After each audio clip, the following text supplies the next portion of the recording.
Hello everyone, this is comrade-Sirius, aka Sirius Chick, and welcome to Monument Valley in Utah. This is a biome map, this is a map for desert, and yeah, these rocks do not look too great, and when you zoom out they kinda lose their shape. So yeah, that's the limit of the game engine. That's nothing I can do about. But it is one-on-one ratio map of real Utah. You can take a look at it. The only thing that's not really there are those water bodies. This one was kinda natural because the map usually, you know, when you make a heat map, it centers the zero where the lowest point is. So this is where it was. This one was kinda added, so you have at least, you know, two places to which is I think, and it needs to flow to the water. I wouldn't try, you know, digging holes in the middle of the map because, yeah, 120 meters are quite a thing. So that's it. You don't need to worry about winters, and you do not need to worry about resources either. There's a lot of resources, so keep that in mind. And the funny part is, you have only two customs. One in the northwest corner. It's this one. That's the only eastern custom, and that's a medium one, so you can have a rail. Rails have reached here, but from now on, the vast plains of Utah are in front of you. Those rocks are there, as they should be. Same goes on every hills. And the distinct part about, you know, making a biome map in a desert is that you cannot plant things everywhere.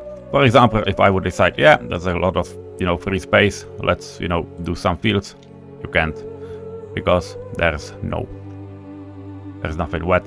But if you get close to, you know, waters, you have some, you know, moisture, you can get up to 100% right next to the water.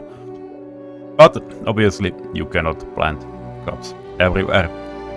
But on the other hand, you may be able to harvest them 24/7, 365, basically all around the year. So whenever you will make some harvest, it will be probably double, maybe even more throughout the year, depending on your machinery.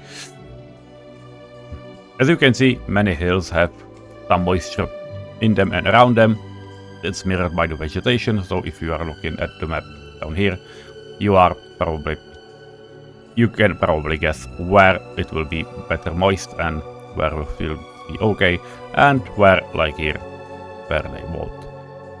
So that's about it. Here you can see the only other custom that is here, the only western one. They are connected with the eastern one via the mud road. You do not need to build it, but yeah, it will take a while. And the only distinction is there is no power connection. But you can research them, so that's all up to you. And this is where I say goodbye. This map is connected with a campaign of sorts, and this one is pretty simple. Connect those two customs, reach and hold at least 10,000 population, and be fully self-sufficient for at least a year, which means no imports, including electricity, of course.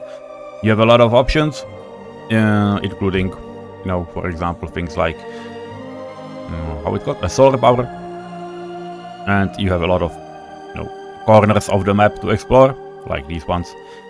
But overall, it's up to you what you will get. Have fun in your Wild West style mods what you can use if you find any. And well, that's it. Hope you have a good day and have fun. Bye bye.